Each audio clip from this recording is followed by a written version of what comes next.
Okay Telugu view పాయింట్కి తిరిగి స్వాగతం. నిన్న మొన్న విజయవాడలో ప్రపంచ తెలుగు మహాసభలు జరిగాయి. అఫ్ కోర్స్ వక్తలు తెలుగు వాడకంపై చాలా ఆవేదన వ్యక్తం చేశారు. ఎందుకంటే దాని వాడకం తగ్గిపోతా ఉంది. కానీ కారణాలు విశ్లేషించుకోవటంలో కొంతమేర అంతగా విజయవంతం కాలేదేమో అని నాకు అనిపిస్తూ ఉంది. ఎక్కడ తగ్గింది? ప్రధానంగా మన రాష్ట్రం వరకు తగ్గటం అనే దాని మీద బోధనా విధానం, ఇంగ్లీష్ మీడియం ఆఫ్ ఇన్స్ట్రక్షన్ తీసుకురావటం అనేది కరెక్ట్ కాదు. ప్రాథమిక విద్య వరకు మాతృభాషలోనే జరపాలి అనేటువంటిది చర్చ జరిగింది. అంతవరకు కరెక్ట్.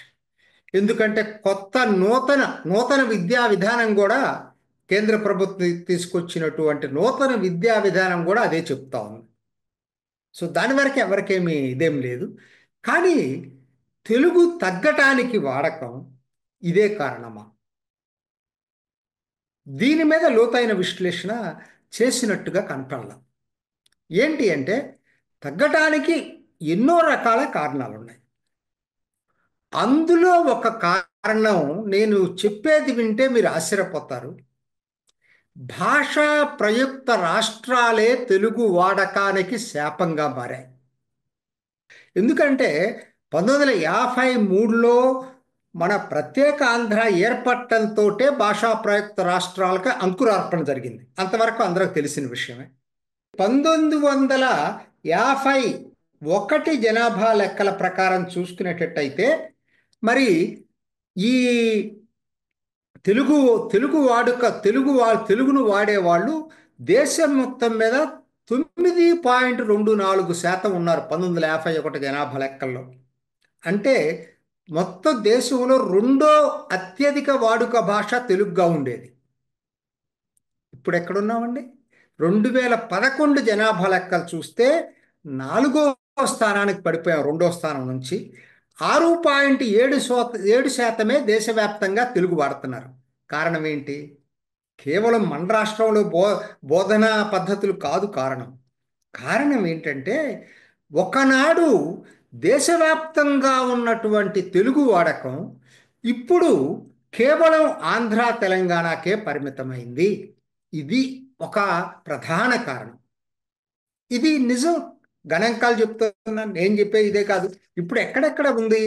ఉమ్మడి ఆంధ్రప్రదేశ్, నేను జనాభా పరంగా లక్ష మంది పైగా తెలుగు మాట్లాడుతున్నటువంటి భా ప్రజలు లెక్కలు చూస్తే ఆంధ్రప్రదేశ్ తర్వాత తమిళనాడు, కర్ణాటక, మహారాష్ట్ర, ఒడిస్సా, ఛత్తీస్గఢ్ ఉంది.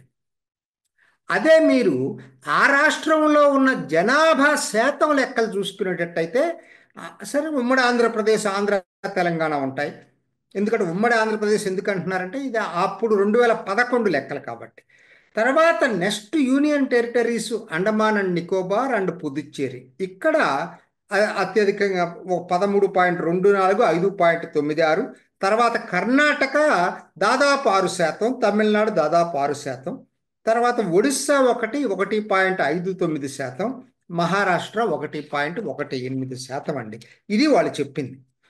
కారణాలు ఏమిటి అని చూసుకున్నప్పుడు నాకు అనిపించినటువంటిది భాషా ప్రయుక్త రాష్ట్రాలు ఏర్పాటు చేయటంతో భాషని, మాతృభాషని తప్పనిసరి చేశారు.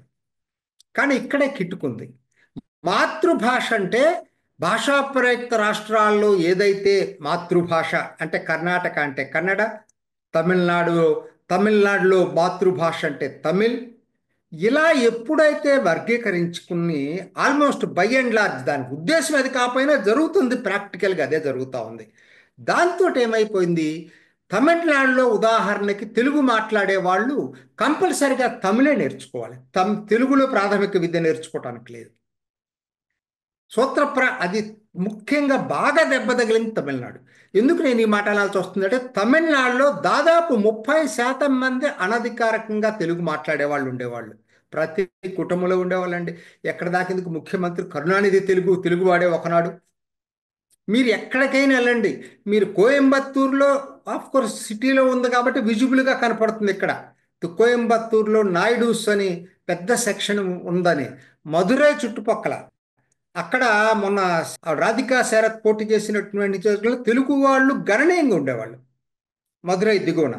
సో మధురైలో ఉన్నారు, చుట్టుపక్కల ఇటు కోయంబత్తూరులో ఉన్నారు, హోసూర్ ఆఫ్ కోర్స్ ఇప్పటికీ ఉన్నారు అనుకోండి. మీకు ఎక్కడ తమిళనాట అంతటా విస్తరించున్నారు తమిళ వాళ్ళు. కానీ ఇవాళ జనాభా లెక్కలు ఎంత చూపిస్తున్నారంటే 5.89%.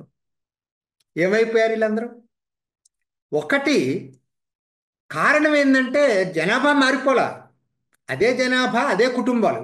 కాకపోతే ఏమైందంటే ఎప్పుడైతే తమిళ మాధ్యమం తప్పనిసరి అయిపోయిందో మెల్లిమెల్లిగా మొదట ఆ జనరేషన్ నెక్స్ట్ జనరేషన్ వాళ్ళు అంతా తమిళ్లో మాట్లాడటం మొదలుపెట్టారు. ఇంట్లో వరకే తెలుగు పరిమితం అయ్యేది, స్క్రిప్ట్ అయితే రాదు. ఎప్పుడైతే మీకు తమిళే కంపల్సరీ చేసిన తర్వాత తెలుగు స్క్రిప్ట్ లేదు. సో తెలుగు మెల్లిమెల్లిగా వాడుక భాషలో కొంతమేరకు ఉండేది, రాత భాషలో లేదు. వాడుక భాష కూడా క్రమక్రమేణా తగ్గి తమిళే రీప్లేస్ చేసింది. దీనికి ప్రధాన కారణం ప్రభుత్వం తమిళనాడు వరకు అయితే తెలుగు మీద కక్ష కట్టుకొని చేసినట్టుగా అనిపిస్తుంది. మీడియం ఆఫ్ ఇన్స్ట్రక్షన్స్ తెలుగు ఎక్కడన్నా ఉన్నటువంటి పాఠశాలలో అక్కడికి టీచర్లు ప్రొవైడ్ చేసేది కాదు. తెలుగుని దాదాపుగా తుంచి పారేయాలనే ప్రయత్నం తమిళనాడు ప్రభుత్వం చేసిందని అనిపిస్తాం నాకైతే. సో దీన్ని చెప్పడానికి రాజకీయ నాయకులు మొహడపడచ్చు, కానీ మనకి చరిత్ర చెప్తా ఉంది అది. అట్లని మీరు కర్ణాటకలో ఒకనాడులాగా కాదు, ఇవాళ కన్నడ అనేది చాలా భాషోద్యమం చాలా తీవ్రంగా నడిచింది అక్కడ. బళ్ళారి మీరు చూడండి, బళ్ళారి మరి విభజనలో తెలుగు వాళ్ళకి అన్యాయం జరిగి బళ్ళారి అటు వెళ్ళిందని అంటారు. అవునో కాదో రాజకీయాలు పక్కన పెట్టండి. బళ్ళారిలో సబ్స్టాన్షియల్గా తెలుగు మాట్లాడే వాళ్ళు కూడా క్రమక్రమేణా తగ్గిపోయి కన్నడ అనేది, ఎందుకంటే కంపల్సరీ లాంగ్వేజ్ కన్నడ అయిపోయింది, తెలుగు లేకుండా పోయింది. ఇదంతా దేనివల్ల వచ్చింది? భాషా ప్రయుక్త రాష్ట్రాలు. మీరు ఇంకెక్కడికైనా వెళ్ళండి, ఒరిస్సా బ్రహ్మపూర్ అంటున్నారు ఇప్పుడు. ఈ బెరహంపూర్లో నేను ఒకనాడు ఒక 30-40 సంవత్సరాల క్రితం నేను అక్కడికి వెళ్ళేటప్పుడు షాపులంతా తెలుగే మాట్లాడేవారు.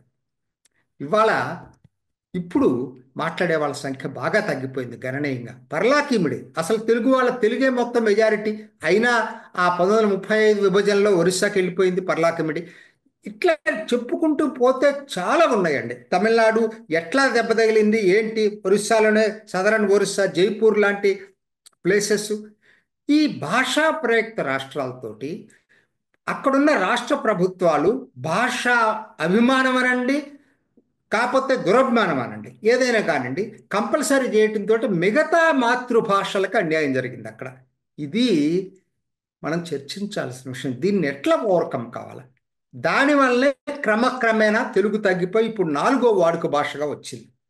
మరి ఇది భాషా ప్రయుక్త రాష్ట్రాల ఫలితమే కదా తెలుగుకు జరిగింది. ఇది గణాంకాలు చెప్తున్నాను, ఏం చెప్పట్లేదు, మన చరిత్ర చెప్తా ఉంది. కంపల్సరీ ఎప్పుడైతే మిగతా భాషా ప్రయుక్త రాష్ట్రాల పేరుతోటి మాతృభాష పేరుతోటి మిగతా మాతృభాషను పాటించే వాళ్ళకి అన్యాయం జరిగిందో అదే దీనికి కారణమైంది. ఇక మీకు ఇంకొక చాలా ఆశ్చర్యకరమైన విషయాలు కొన్ని ఉంటాయి. ఇప్పుడు తమిళనాడు ఉంది, నేను చెప్పాను కదా ఎక్కువ కుటుంబాలు మాట్లాడతాయి. ఎందుకంటే చెన్నై ఏందండి, విభజన 1953 విభజన జరిగిన దాకా చెన్నైలో తెలుగు వాళ్ళ పాపులేషను, తెలుగు వాళ్ళు ఆల్మోస్ట్ 50% అనుకునేవాళ్ళు. ఇవాళ ఎంతమంది ఉన్నారండి? తెలుగు కుటుంబాలు ఒకనాడైతే ఉండొచ్చు, ఇవాళ అయితే చెప్పుకునే వాళ్ళు ఎవరు లేరు. ఎక్కడ తేడా వస్తుందంటే జనాభా లెక్కల్లో తెలుగుని చెప్పడానికే మొహట పడతారు, తమిళనే చెప్పుకుంటున్నారు అందరు. ఇక్కడ ఒక వింత, ఇది మీకు కొన్ని కులాలు ఉన్నాయండి, అవి తెలుగే, వాళ్ళ మదర్ టాంగే తెలుగు ఎప్పుడు కూడా. అందులో మీరు ఆశ్చర్యపోయేటువంటిది పశ్చిమ తమిళనాడులో ఉండే షెడ్యూల్ కులాలు, అరుంధతీయులు. అంటే మన దగ్గర ఉన్న మాదిగలకు సమాంతర కులాలు అనుకోండి, ఉపకులాలు. మాదిగలు కూడా దాంట్లో భాగమే. మొత్తం 6 సబ్ క్యాస్ట్లు ఉన్నాయి వాళ్ళ కేటగరైజేషన్లో. అరుంధతీయుల్లో మాదిగలు ఆది ఆంధ్రాలు. కానీ విశేషం ఏంటంటే వీళ్ళందరికీ మాతృభాష తెలుగు, అది మర్చిపోవద్దు. ఊటీ దగ్గర నుంచి కోయంబత్తూరు దాకా ఉండే ఈ బెల్ట్ ఏదైతే ఉందో, కొంగునాడులో ఉండేటువంటి అరుంధతీయులు ఎవరైతే ఉన్నారో వీళ్ళు మొత్తం తమిళనాడు జనాభాలో 3-4% ఉంటారు. వీళ్ళందరికి కూడా మాతృభాష తెలుగు, ఇంట్లో తెలుగే మాట్లాడతారు. స్క్రిప్ట్ లేదు, ఇవాళ స్క్రిప్ట్ మాట్లాడేవాళ్ళు లేకపోవచ్చు. ఇంకొక మీకు ఆశ్చర్యకరమైన వార్త చెప్తాను. దక్షిణ భారతంలో బెరహంబూర్ దగ్గర నుంచి కేరళ మినహా మిగతా దక్షిణాది రాష్ట్రాల్లో వైశ్యులు అనేటువంటి కులం ఏదైతే మనందరికి తెలిసింది ఇక్కడ, ఈ వైశ్య అనే కులం వాళ్ళ మదర్ టాంగ్ తెలుగు. ఎక్కడ ఏ రాష్ట్రంలోకి వెళ్ళాలండి, బెరహంపూర్కి వెళ్ళినా తెలుగు మాట్లాడేవాళ్ళు, బెంగళూరుకి వెళ్ళినా మాట్లాడతారు, మీకు తమిళనాడులో మాట్లాడతారు, కర్ణాటకలో అయినా ఎక్కడైనా సరే ఈ వైశ్య అనే పేరుతో ఉన్నటువంటి కులస్తులందరూ కూడా మాతృభాష తెలుగు. ఇది మర్చిపోవద్దు మనం ఎక్కడున్నా కూడా. అట్లానే మీరు ఛత్తీస్గఢ్ బస్తర్కి వెళ్ళండి, ఆదివాసులు, వాళ్ళు ఆదివాసుల భాష ఏంటో తెలియదు కానీ కామన్గా మాట్లాడే భాష మాత్రం తెలుగు. ఇలా చాలా ఉన్నాయి ఆశ్చర్యకర విషయాలు. ఇవన్నీ కూడా అక్కడ దాకా ఎందుకండి, అసలు తెలంగాణ ఎట్లా, తెలంగాణకి ఆ మూలమైనటువంటి నిజాం వ్యతిరేక పోరాటానికి బీజాలు ఎక్కడ పట్టానండి? ఆంధ్ర మహాసభోద్యమం. ఇదే కదా, ఆంధ్ర మహాసభ ఉద్యమంతోనే మొదలైంది అసలు నిజాం వ్యతిరేక పోరాటం. తెలుగు భాషకి అంత గుర్తింపు ఉంది అక్కడ.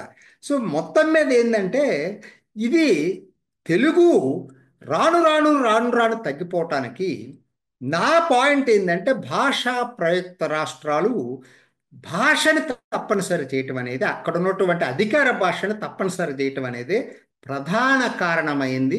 తెలుగు తగ్గి మిగతా భాషల వాడుక పెరిగింది. ఇది వినటానికి ఇబ్బందిగా ఉన్నా ఇది పచ్చి నిజం. ఇది ఈనాటి ఒకే తెలుగు వ్యూ పాయింట్. మరొక ఎపిసోడ్లో మళ్ళీ కలుసుకుందాం. నమస్తే. చూసారు కదండి, మరి ఈ వీడియో కనుక మీకు నచ్చినట్లయితే ఒక లైక్ కొట్టేసి మీ అభిప్రాయాన్ని కూడా కామెంట్ బాక్స్లో తెలియజేస్తూ ఇలాంటి ఇంట్రెస్టింగ్ అప్డేట్స్ కోసం మా ఛానల్ని సబ్స్క్రైబ్ చేసుకోండి.